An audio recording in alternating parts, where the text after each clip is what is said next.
Welcome to the Plan T podcast, where I interview industry experts about meal planning, food, and wellness to help you answer the question, what's for dinner? Hello, and welcome to another episode of the Plan T podcast. I have a great interview today with Jodie of Healing Journey Services. Jodie is an anxiety specialist. She is on a mission to help women heal their anxiety holistically so they can spend more time enjoying life and less time fearing it. She has a master's in social work, but she's also trained as a functional medicine practitioner.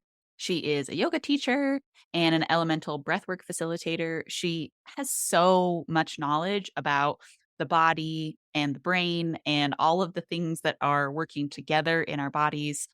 I had an amazing conversation with her today. We talk about some root causes of anxiety that are not necessarily psychological. We talk about mold toxicity, the blood-brain barrier and leaky gut, all sorts of things. So I learned a ton. Jodie goes really deep on a lot of these topics, and we just had a great conversation. So I hope you enjoy.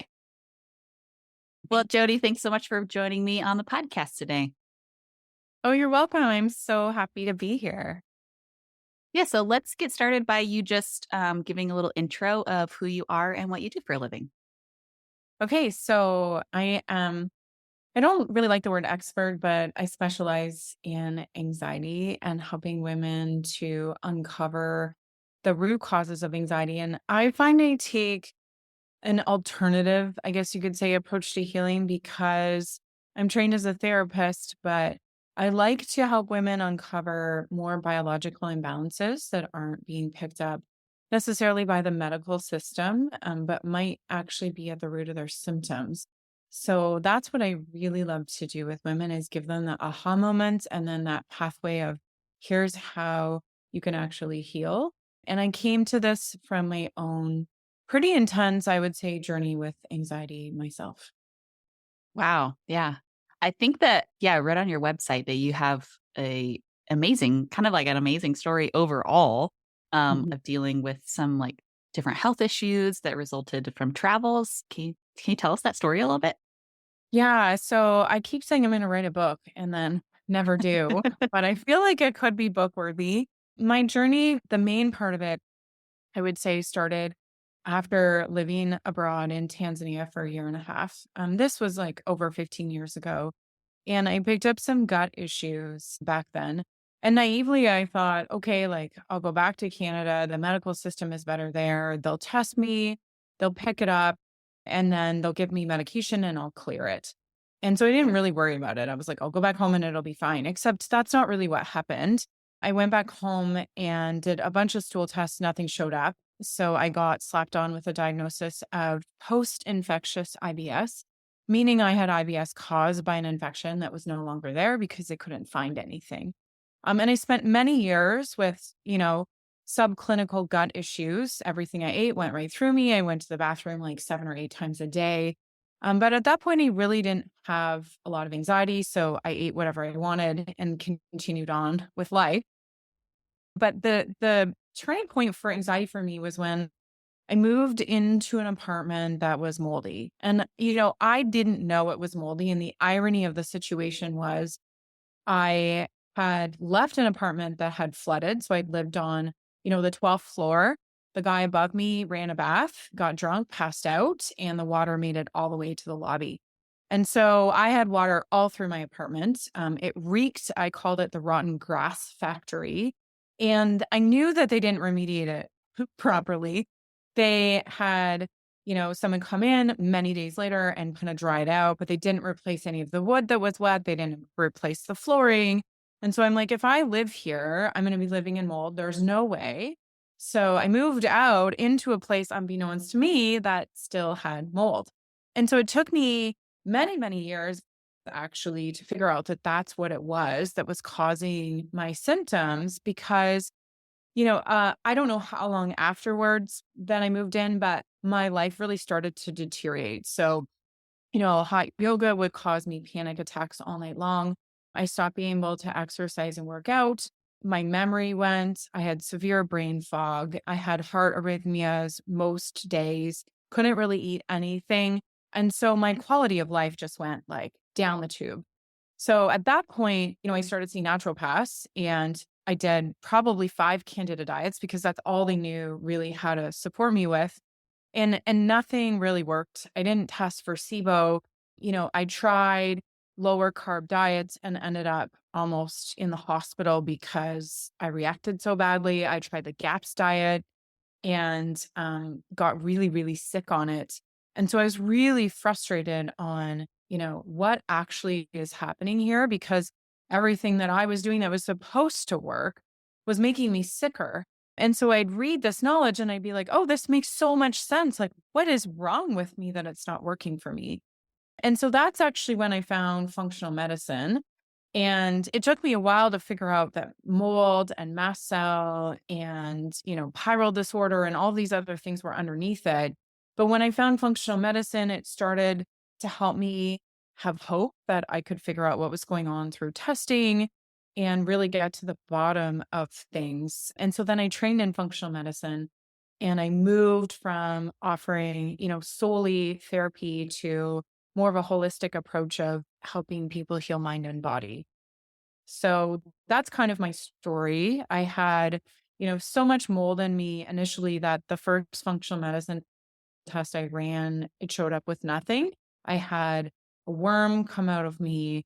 It was about 6 inches, completely mortifying. I had an amoeba. I had, bacterial infections. I had all of these things that the medical system just diagnosed as anxiety and IBS. So it was really empowering for me to get answers, but very frustrating along the way to be told by all of the experts that, you know, nothing, nothing really was wrong. And I just needed to take, an anti-anxiety med and some sort of medication for my gut and life would be fine. Hmm. So, did all of this really stem from that gut bug that you got in Tanzania and then the mold made things worse? Or do you think that mold was really the main culprit? So that's a loaded question. So I'm actually going to go way back here. So I have a diagnosis of mast cell activation syndrome. And for those that are listening, they're like, what the heck is she talking about? Mast cell are like the first line of defense from the immune system. So if there is a foreign something, anything coming at the body, the mast cells are what's going to respond. And so when I lived in mold, my body couldn't properly detox the mold. About 25% of the population can't get rid of the mold on their own. There's kind of something broken in the system. And so my system just kept spinning and creating inflammation. And so because of that, it activated mast cell activation syndrome, which means that they're hyperactive all the time. And so they're going at everything all the time. Now, the interesting piece with mast cell is that there's something in life that typically turns it on, but you can trace it all the way back often to birth. And so when I look at my birth, I look at, I had failure to thrive. I vomited my mom's breast milk. I was quite sick as a kid. I had, stomach aches. My parents would call them tired stomach aches growing up. And so you can sort of start to see like, okay, like I had the underpinnings of mast cell. I had some trauma. I had some birth trauma as a child. So my nervous system wasn't really set up to be strong. I was super sensitive to my environment. And then I didn't eat very well as a kid. I ate a lot of sugar. I drank a lot of pop when I worked at Pizza Delight. And so my core health wasn't very great. And so then I actually went tree planting and probably got exposure to Lyme from tree planting. And I think when I went to Tanzania, what happened is it activated the gut infections and potentially even the Lyme at that point. So there was like an ongoing issue. And then when I went into the mold, it like just flared. And so oftentimes, mold will flare mast cell and it will also flare Lyme. So Lyme will kind of prevent the body from properly dealing with mold. But in order to deal with the Lyme, you have to deal with the mold first. So often people who get really sick with mold illness have an underlying Lyme infection, which is really interesting. So it's not necessarily a straightforward answer. And what I've learned is, I just wanted like this caused this. And I really wanted to understand how it was. And, I worked with this brilliant practitioner and he helped me see that it's everything. So yes, it's my environment, it's my diet, it's the EMFs that I'm exposed to, it's the Wi-Fi, but it's also, this early developmental trauma that I had that really primed my system to not be able to properly deal with all of the stresses later in life. And, we're in an era right now that's so toxic that if you have that, predisposition with a fragile, quote unquote, nervous system, then you're going to be more likely to be hit by all of this. So, like the women that I work with, also have anxiety. And most of them also, when we do some digging, have early developmental trauma. So, the ones that are, having mold, have the Lyme, have, they're adopted, or they have early birth trauma, or, their home was really unsafe. And so you can start to see this pattern of like people who are really sick and have this early trauma that are really impacted by physical things later in life. Does that make sense? Yeah. Yeah, that's super interesting. And so then when you go about addressing these different issues, do you have to address each one like one at a time? Is it different for like the mold versus the mast cell versus the anxiety? Or is there maybe, like a holistic approach that helps everything? Yeah, great question because I was the kind of like I have a science background, so I wanted to be like, okay, let's do an experiment. This worked with this didn't work with this, and I initially did that very much so. And nothing was really sticking, and so I realized that healing is kind of like a symphony. So I was busy like, does the flute work? How about the clarinet? Maybe the saxophone will work. And nothing was working because I was trying only one thing, and my system was so dysregulated that I really had to come at it with like a bunch of different strategies all at once. So, I ended up getting some IVs to really help my system detox a bit quicker and replenish some depleted minerals. So that was really important. But then I also, made sure there was no mold anywhere in my house. I got a proper, really expensive air filter. I started sleeping under what's called a Faraday cage that will block EMFs. I turned off my Wi-Fi. I'm completely hardwired everything for a while. I probably should go back to that. I did it. I did it when I was quite ill. I changed my diet. I worked on supporting my mitochondria. I worked on detoxing the mold out of my system. I saw an osteopath who helped me and my nervous system to calm down. And then I started doing trauma work through EMDR and somatic experiencing. And so, and then I also took at the time medication to stabilize the mast cells so that my body could actually do the healing instead of like being haywire. It's like trying to heal when you're running in circles. Like you're not actually going to move forward when your body's running in circles. So all of those billions of strategies, well, not billions, that's an exaggeration, but it felt like that, were really there to help calm my nervous system so that it could come online and do the work that it needed to do. And so with mast cell, it's not as simple as like, okay, we're just going to detox the mold or like, we're just going to cut out gluten. It often becomes like a multi-pronged approach, which is frustrating because at that point, usually people are so overwhelmed they can't do multi-pronged. But that's actually what needs to happen is you have to have like so many different providers coming in. And probably in about 3 to 4 months of me doing all of that together, my system calmed. But when I took the antihistamine medication, it wasn't fast. So I can't say that that was it. I also did, neurofeedback. I was doing it remotely at the time as well. So I was just throwing everything at it, kind of like playing a symphony so that my system could calm. And once it calmed, the basics started working for me. So, diet was actually working a lot better and my supplements were working a lot better. And I could start reintroducing some foods again and my anxiety eventually calmed. But, just doing one strategy wasn't enough. Hmm. So interesting to hear you talk about all of these things because I feel like a lot of the time when I've heard about things like the EMFs and Wi-Fi and those kinds of things, it's from the like biohacking community who are generally Mhm. healthy people who are just, doing these things to sort of elevate their life or increase longevity, things like that. But it's so interesting to hear you talk about that as a source of healing for people who are chronically ill because I haven't really heard that approach yet.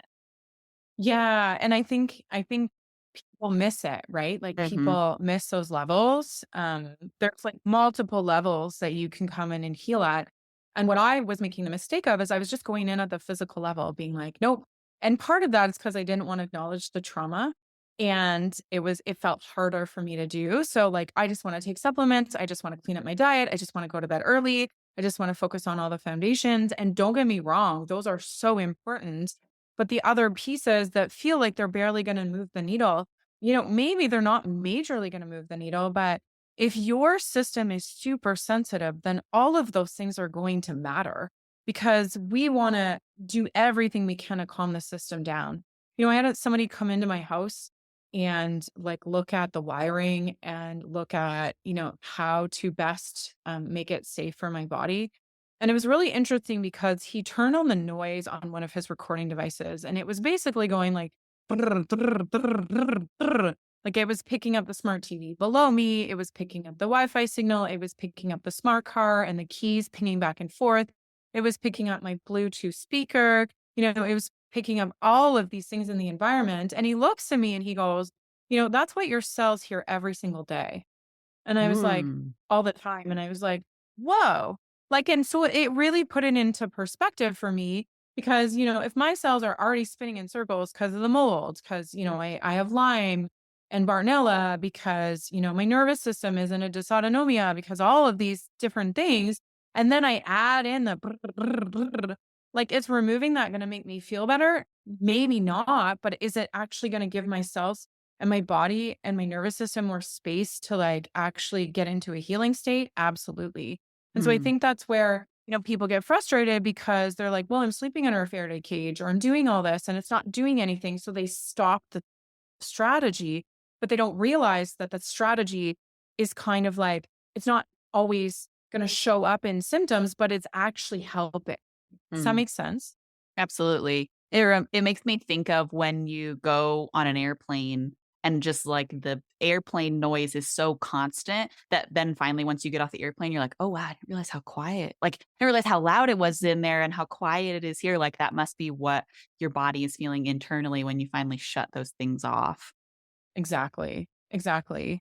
And, even with neurofeedback, a lot of people just want to do, just neurofeedback, or they're like, oh, it's not working. But neurofeedback helps to reset your brain waves, right? So if you've been stuck in this anxious state and you can't get out of it, the neurofeedback is going to remind your body, like, wait a second here. Remember what norm was? Remember, I think you forgot. And so Mm. that's what that does too. So, that's just another example of another tool that alone in and of itself, like if you're living in mold, neurofeedback's not really going to do much because your body's going to keep signaling your brain to go back into that hyperactive state.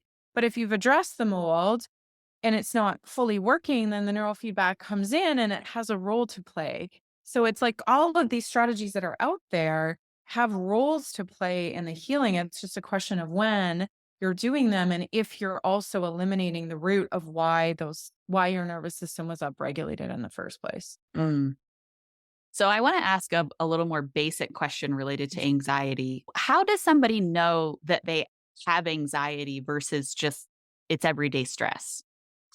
I mean, that's a really great question. And I'm not a big fan of the conventional perspective of anxiety, but I like this kind of example. So in the psychiatry mental health field, they use what's called the DSM, the Diagnostic and Statistic Manual, to diagnose, anxiety disorders. So there's certain criteria that you have to make in order to be considered to have quote unquote like an anxiety disorder. And when we really pull that apart, what that criteria is looking at is like, is the anxiety actually impacting your functioning? And is it impacting your life in a significant way? And I think that's really the question that we want to ask, because there's normal anxiety, like I'm nervous to do public speaking, or I'm nervous to go somewhere new, or like, I think a lot of women just have a natural anxiety driving through traffic. I think some anxiety to some degree is normal. But if the dial is so turned up that you're like, I can't leave my house, or like, I don't even want to see my friends anymore, or like I can't sit down and enjoy the moment and be calm, or my mind's racing a mile a minute when I walk through the forest, and it's supposed to be calm, like that's impacting your quality of life and it's impacting your functioning. So then it becomes like, now it's a problem I should probably do something about. So whether or not you fit that, DSM criteria doesn't really matter, but it's a question of like, is it significantly impacting my functioning and my quality of life? Is it taking over? And if so, then it's a problem that I need to address. Does that make sense? Mhm. Yeah. Yeah, and so then what do you think is a good next step? Because I think a lot of people, might immediately turn to therapy or going to a counselor, which is great. Mm. However, as you've exemplified, there could be a lot of other issues going on, having mold toxicity and things like that. So like if somebody's like, "Okay, I feel like I'm probably somebody who is actually struggling with anxiety. It's not just a day-to-day stress kind of a thing." What would you recommend be their next step? I mean, that's a really great question because I think, I wish there was somewhere where people could go that would help them tease apart like what makes sense for them because sometimes anxiety is very trauma based, right? Like Mhm. you've had a sexual assault, you've gotten in a car accident, you've had a big loss. And when it's when you can really tie it to trauma, then going and doing trauma, and I want to highlight that word trauma therapy, can be really, really important because it's clear that the trauma is what's causing the nervous system dysregulation, right? So a lot of people will just go and they'll hire a talk therapist. And I'm a talk therapist, so this is nothing against talk therapy because there's definitely a time and a place. But if you have trauma and you're going to a talk therapist, that's a wrong approach, right? Because Mm, you want somebody who can go in and help your brain and your nervous system kind of rewire what's happened because of that trauma. And talk therapists are not trained to do that. So you want somebody who does EMDR or somatic experiencing or, even EFT, like tapping. Those things are like much deeper trauma work that's going to be the best approach when you can specifically tie it to trauma. mm, Now, when your anxiety maybe comes out of the blue or it comes after a sickness, or you're like, I don't even know what the trigger is, then it becomes more obvious that, maybe really early developmental trauma is part of the picture. But what we need to focus on is, making sure that there's nothing physiologically out of whack when there's no like real trigger. And even if, there is like a bit of a trigger, like I'm going to drive and you're like, I can't even get into the car. Like that's a bit extreme, which tells me that biologically your nervous system is so upregulated that it can't even tolerate little amounts of stress like driving. Right. And so then it's like there's something biological happening. So typically, I like the first step of like go to your doctor and rule things out, like rule out that there's any major issues going on with your heart, rule all of those things out. And then once you've ruled it out, know that, just because there's no disease doesn't mean there's not a physiological imbalance. And this is where women often get stuck because, they'll rule it out and then their doctor will be like, it's just anxiety, here's medication. And then they'll gaslight themselves into thinking, it's, oh my gosh, this is all in my head. There's something wrong with me. I just need to change my thinking. I'm broken. What's going on? And gaslighting only makes the situation worse because the doctors told them they're fine. And so I think shifting this understanding of like, okay, you're not fine, but you're not dying of disease. You don't have cancer. You're not like, I know health anxiety tends to be really big with the population I work with. Like, we're not way off onto some rabbit hole, but there's imbalances that the medical system is never going to identify. And that it's getting yourself in front of, I'm a bit biased, a functional medicine practitioner that can help you uncover what the root causes are physiologically. mm. So that would kind of be the roadmap. I should actually do my own podcast episode on that because it's a good one. I think because not a lot of people, they're just like, oh my gosh, I have anxiety. And then they spin and then they don't know what to do. So that would be the basic roadmap I would recommend. Yeah, and then I'm really interested how mold plays into all of this as well, because you've Mhm. talked about that a lot, and I don't think that in my experience, it's not something that is widely talked about. I have a friend who's a naturopath, and living here in Colorado, we have a very arid climate, and so a lot of people don't realize that mold toxicity can still be a thing in arid climates, and she has talked about more and more in the last several years that particularly when we have like a rainy month or something, she sees like a huge spike in people who come in who have mold toxicity. So, like, can you talk a little bit about, I guess, like what does mold have to do with it? And then how does it create some of these like psychological symptoms by being exposed to like moldy environments? Sure. So when anyone lives in mold, it tends to make people sick. But I just want to highlight again that 25% of the population cannot detox mold.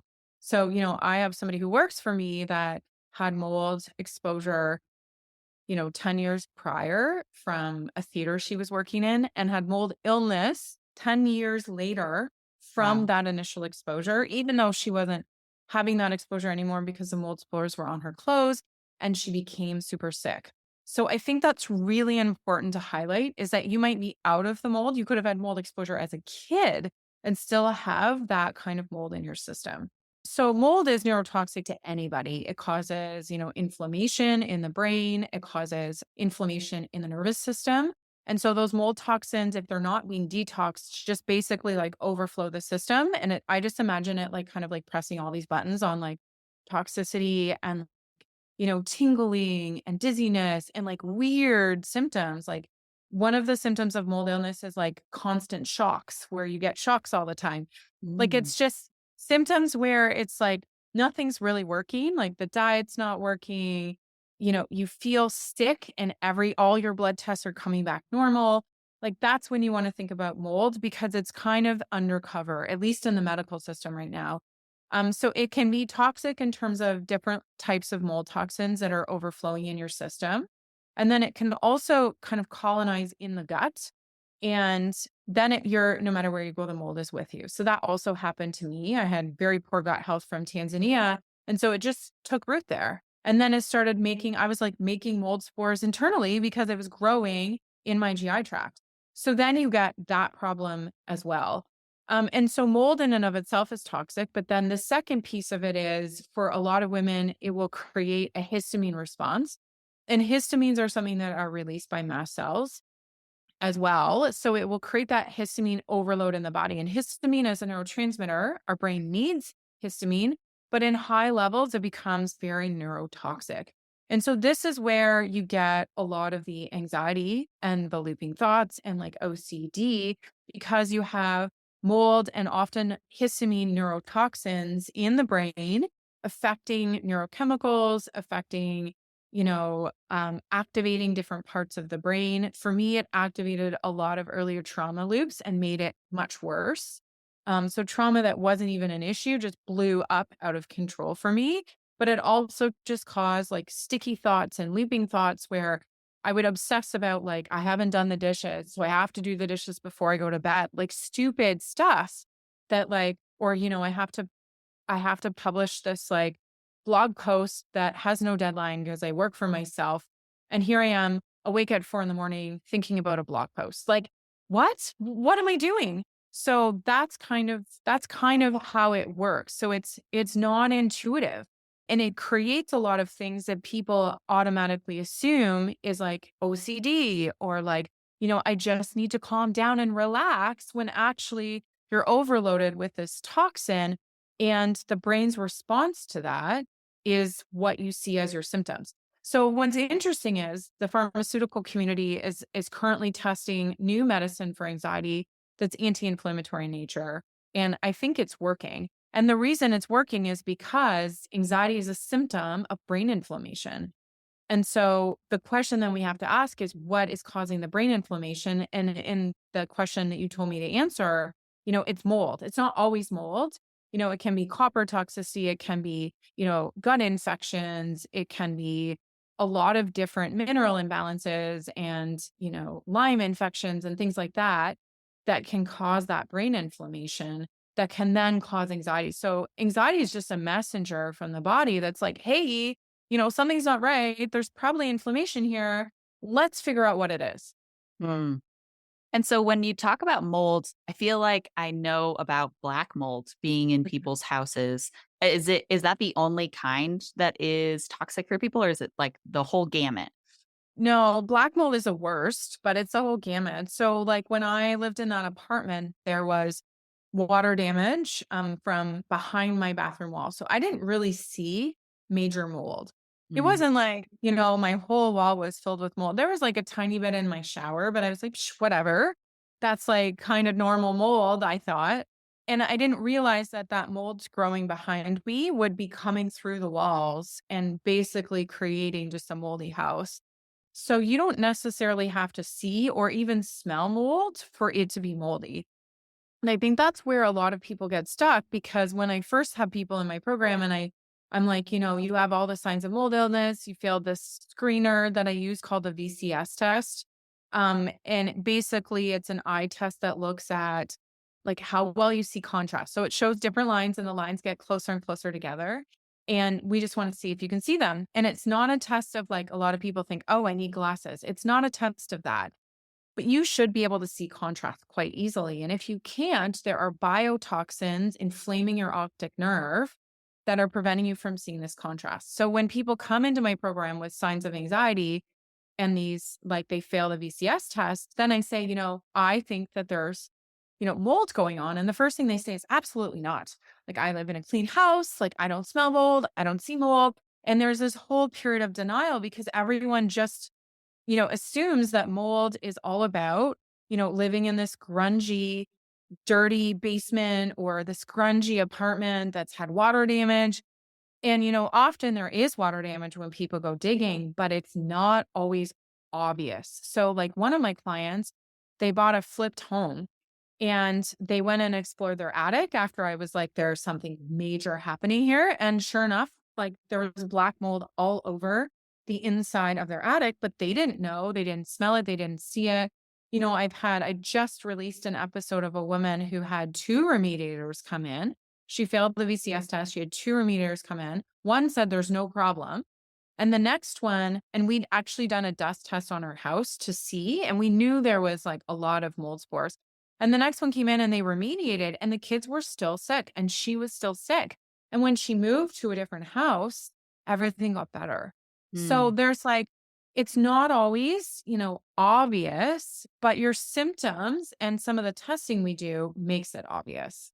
My next question was going to be for the 75% of people who can detox mold is getting rid of mold at your house or moving to a not moldy environment. Like, is that a simple enough fix for most people, or does it just kind of alleviate the symptoms? Yeah, for the people that can detox mold, like often just clearing the environment will be enough for their system to detox it, depending on the level of sensitivity. When you get to people who can't detox it, then it becomes like a whole new spectrum of, having to be very careful on what you do. So, I had to leave this apartment that was barely moldy, but I'd already had mold exposure prior to that. And I had to HEPA vacuum and wash and toss all of the items to make sure that the mold spores didn't come with me. So there's like that level of sensitivity with people, specifically those with mast cell, because that mold is going to activate mast cell response and then it's going to create this vicious cycle. But a lot of people probably are going to want to take a binder anyway. So even if you can naturally detox, like it might be nice to help the body out. You Mm. might have, usually what happens with mold exposure is the liver becomes jammed, the bile becomes sludgy. Sometimes even the kidneys are impacted. So when we looked at detox pathways, we have skin, we have, lymph is a bit in there as well. We have liver, we have, you're pooping it out and you're peeing it out, right? And so those pathways become partially functioning. So when you bind it out, you're binding a lot of times it out and you're using bowel movements to get that out of to get it out of the system. And so those binders will just help you clear it faster. Okay, that makes a lot of sense. Wow, yeah, it makes me feel like it feels like a really complicated issue because mold can it be in places where you don't notice it at all, and yet it can be severely impacting your health. And all of those symptoms that you described, you even mentioned like sometimes people like they have like they're developing OCD. To me, it also sounds like kind of like ADHD, and like so many people right now are being like, "Oh, I got diagnosed with ADHD," which I don't want to discount any of those people's diagnoses in that regard, but it makes me wonder, like, are there other things at play here that these issues are just presenting as something that is much more commonly known in our society? Yeah, and the question, I trained with this brilliant practitioner and he kind of reframed things for me. Is it that it's becoming more commonly known, which I think A, yes, but B, we're becoming more toxic. So Mm, our human bodies, like the women who are and the men who are getting sick with mold are kind of like the canaries in the coal mine. We're becoming so toxic that we can't even live with what's natural on earth anymore. Like mold is a, fantastic fungi. Reframed, I had this hate on for mold for many years. And then I watched Fantastic Fungi and I was like, okay, I think I need to put this in perspective because there's an amazing role that, fungi plays in our ecosystem. And so what's happened to humans that we can't tolerate this anymore is one of the questions that I have. And then the other thing is like, are we just using building practices that are allowing houses to be moldy? mm, Because, we're building with materials, we're building in the rain, we're building in all sorts of weather. So we're building in these materials that are really growth spots for mold. So is that also, a big part of the picture? It's hard to say, but I think there's a lot of factors at play rather than just like we're becoming more well known about it. mm. That's a really good point, and that makes me think that, I think a lot of times as humans, we really like to separate ourselves from the natural world rather than remembering, like, we're animals too, but we do create these environments and these homes that, there's a lot of if you just look at, like, sheetrock, it's made out of gypsum, but there's also other chemicals that are in there, so it's like it's like we're creating surfaces that are not like a strictly natural surface that maybe a mold would be less toxic if it was growing, like outside in nature. Yeah, and that actually brings me to an interesting point about food. So North America has very poor regulations around mold in foods compared to Europe. And we use a lot of pesticides. And so kind of like you were saying with is it sheetrock? We call it Mhm. drywall in Oh, Canada. yeah, yeah, yeah. So Sorry, my and like husband's in I think it's construction. called sheetrocks. Yeah. And creating these artificial environments, what we're doing with the pesticides is actually creating an environment where mold can flourish, right? So we're killing competitive bacteria and things like that. And so the mold's just going in and flourishing. And then corn is really high in aflatoxins. A lot of the grains are high in aflatoxins. And so in our food sources as well, oats, I love oats. They're gluten free, fantastic, except they're super moldy. And so we now have this different problem where it's coming at us also from our foods because our farming practices are not supporting mold, like not mold free, but proper growth of mold, healthy growth of mold versus like, great, we have an environment where you can now take over, much like we've done with houses. Same Mm, idea. mhm. Yeah, so that's a great thing to bring up. So when it comes to something like oatmeal, um, your take on it, is it better to just eliminate that food? Are there ways to either source oatmeal that is maybe less moldy, or are there practices that you can use to make the food more nutritious, I guess, for you? Maybe move to Europe. Mm. Um, honestly, like I've tried multiple times, like cutting oats out, putting them back in. And for my body, it's super obvious. And I know why. I know that it's because oats are moldy. They're much more Mm, likely to be moldy. And I have not found a way to get around it. Steel cut oats, digestive wise, are much better for you. And so, if you don't have a mold issue, you might be able to tolerate steel cut oats and gluten-free oats, fine. But if you have that mold, mast cell, sensitive gut, all of those issues, then probably not. mm. That's really interesting. Mm. I have heard, other people talk about the food standards being different in Europe compared to here as well, and being able to tolerate, gluten much easier in European countries and things like that. Yeah, it's the regulations around mold and, pesticide use and even like their beauty products, they have much higher standards of what is not allowed. in their products compared to North America. North America is a bit of a shit show, pardon my French, but that's kind of, what it is. So when I was doing research on it, I was actually appalled at what was allowed in North American products and what Europe had taken a stance on. So they're just much more progressive in terms of protecting consumers overall across the board, I would say Mm. there. Mhm. So one thing that I know you are really passionate about with your clients is like the connection between leaky gut and leaky brain. And we Mhm. haven't quite gotten to the leaky brain conversation of this yet. So you were the first person that I heard this term from. So can you talk a little bit about what leaky brain is and how it relates to all of this that we've talked about? Yeah, I actually might back up and just walk you through leaky gut so that because it's all sort of connected.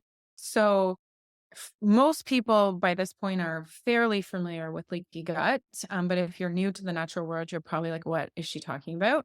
So basically, the lining of the gut is one cell deep, which still sort of blows my mind. And I think of it like Lego being held together.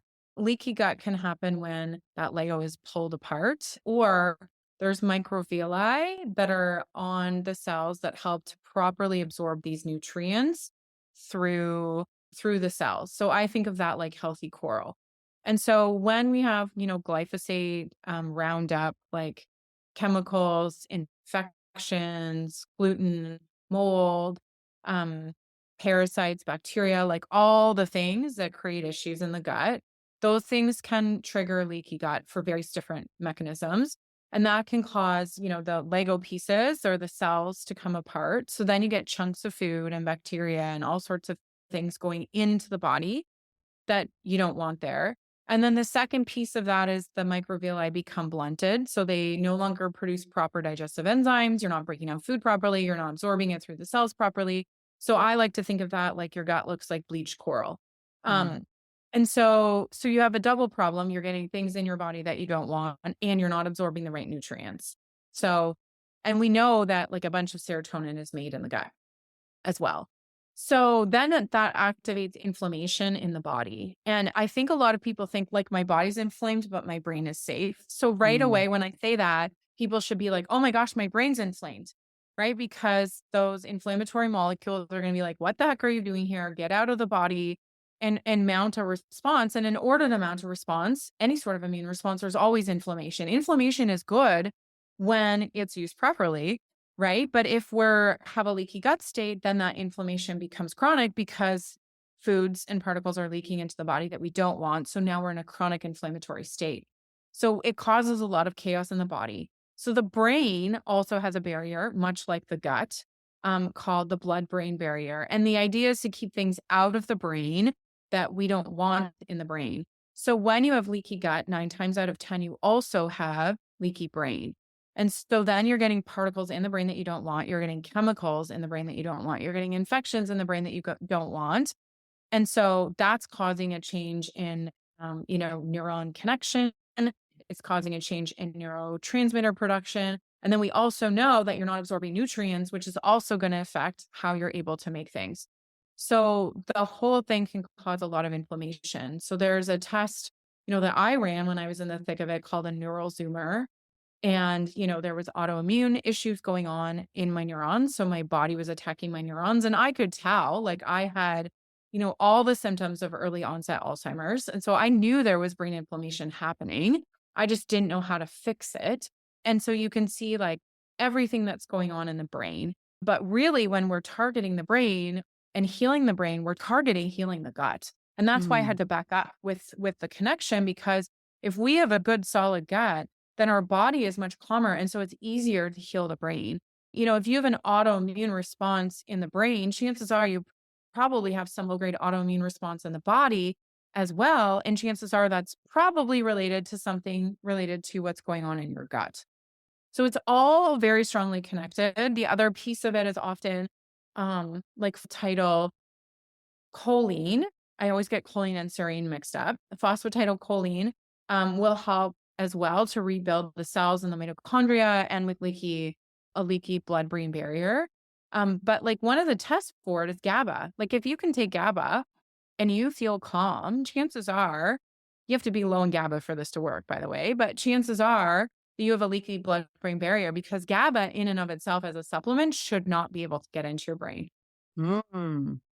Okay, so is it possible to have a leaky brain without having gut issues? Is it possible for those to be not connected or So you might not? not have gut symptoms. And this is Okay. where people get confused, like, oh, I don't have gut symptoms. But then when you dive deeper, it's like, I don't poop, you know, more than once a week, or like, I have cramping or blah, blah, blah. So usually there's something, but you don't necessarily have to have gut symptoms. But the leaky brain is a sign to me that there is something happening with your gut that might not be creating symptomatic dysfunction, but it's causing your brain issues. Okay. And so then what are some of the symptoms of leaky brain? Like what would somebody feel on a daily basis if they have leaky brain, aside from feeling maybe Anyway, digestive issues, but anxiety, brain fog, okay. difficulty focusing, difficulty concentrating, memory issues, difficulty like almost like connecting. So mold can actually cause an acquired brain injury. So there can be like a little bit of like acquired brain injury stuff, but there's like all sorts neurological issues. Like, there's a screener you can get if you go to a functional neurologist where he goes through like, do you have poor balance? Can you touch your nose to your hand to your nose? Can you do all of these different things? And those are all signs of brain injury. But the major ones that you want to look at are just like brain fog, difficulty focusing, can't acquire new information, memory issues, that kind of thing. Mm. And so how would somebody differentiate that from just like, I'm getting older? Like I'm thinking about like my Mm. mom who's in her 60s and like, like what if this is her issue, but she's just attributing it to like, well, I'm in my 60s now and these are normal symptoms of getting older. Yeah, I've heard that. Actually, when I started having symptoms in my 30s, my mom said to me, "Oh, this is just a sign of you getting older." And I was like, "Absolutely not."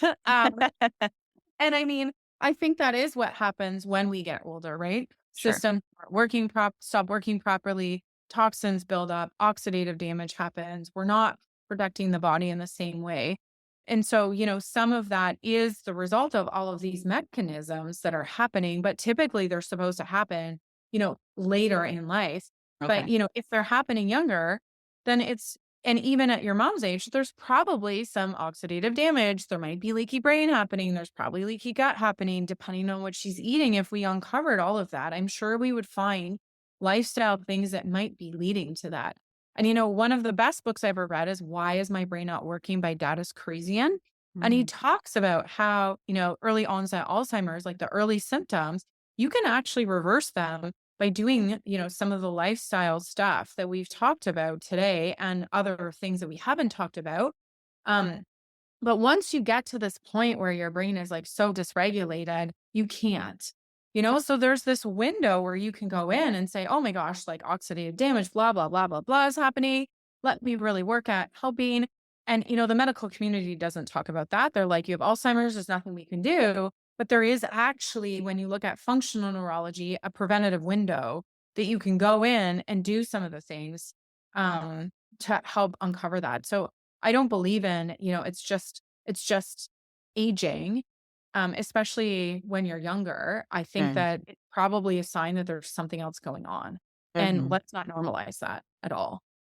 Yeah, that makes me think a lot about the GAPS diet and basically like the reasons behind why a lot of people use the GAPS diet is we had somebody on the podcast, I think it might have been 2 years ago, and she's a GAPS practitioner, and she talks about working with children who have autism, severe autism, going on the GAPS diet and having incredible improvements in their symptoms, things that were keeping them from being verbal and all sorts of things. Yeah. Oh, yeah. Yeah, and then that's a great example of, like, the power of, going back to the basics when there's not major needle movers like Lyme and mold in place. And even if there is, those basics can work wonders.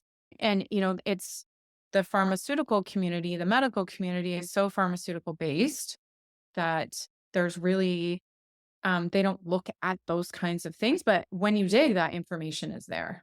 You just have to Mm, find the right people to guide you to it. right. Yeah. Well, I feel like we have talked about all of the things, so many things. Was there anything we've missed that you really wanted to mention or talk about today? I think we hit a lot of the key points. I mean, I could probably keep you on this podcast for another 2 hours, and we could go on hormones and blah, blah, blah, blah, blah. But, adrenal fatigue, da, da, da. There's so much, but, I liked what I shared because I think I talked about a lot of things that not a lot of people talk about. Yeah. And that's really what I like to do is, like, give women hope that are spinning in circles, that think they have to live like this for the rest of their lives, that there are people out there that know how to guide them on how to heal. Hmm. Is there a database at all where so, like, if somebody's not located in your area of Canada, is there a database where people can reach other, like, natural practitioners, or do you work with people online? I do work with people across, Canada and the US, not Okay. Mexico, but Canada and the US. Most of my clients are actually US based. I don't really know why I live in Canada still, except that I have family here, because it's very cold and I don't like the cold. So maybe next time we talk, I won't be here anymore. But, yeah, I work online with women across mostly women across Canada and the US. So if I resonate, definitely. And then there's also, I'm trained as a functional diagnostic nutrition practitioner. That's a mouthful, but there's also um, a database. I believe if you go to that website, you can find other practitioners. But again, if you feel like you resonate with mold, you want to make sure you get someone who understands it because not everyone does. Okay, good to know. Mhm. And then other than that, where can people connect with you personally and learn more about you? Okay. Great question. So I have a free Facebook group, Healing Anxiety Holistically for Women. I also have a podcast, the Holistic Anxiety Fix podcast, where you, depending on if you want to connect with other women or just kind of hear more of what I have to say and what I'm all about. And then I do have a great free download for people. It's 10 supplements to reduce anxiety naturally. So I'll give you the website. It's go.healingjourneyservices.com slash 10 dash supplements dash download. It's a bit of a mouthful. I know you're going to put the link in the show notes, but that's another way to, get some resources and connect with me. And then I do meet with people who are interested in, connecting and working with me on a deeper level. I offer complimentary calls as well, but those are just ways for people to get started. Perfect. Well, thanks for sharing all that, and thanks for coming on the podcast today. You shared so much awesome information, so that's really appreciated. Thank you so much for having me. It's been a pleasure. I love sharing and educating. So it's been great chatting with you this afternoon. Thank you so much for tuning in to today's episode. I will have links to all of the things that Jody shared about in the show notes so that you can learn more about her, work with her if you want to, and if nothing else, you can get her free download of the 10 supplements to reduce anxiety. Thanks as always for listening and subscribing, downloading episodes.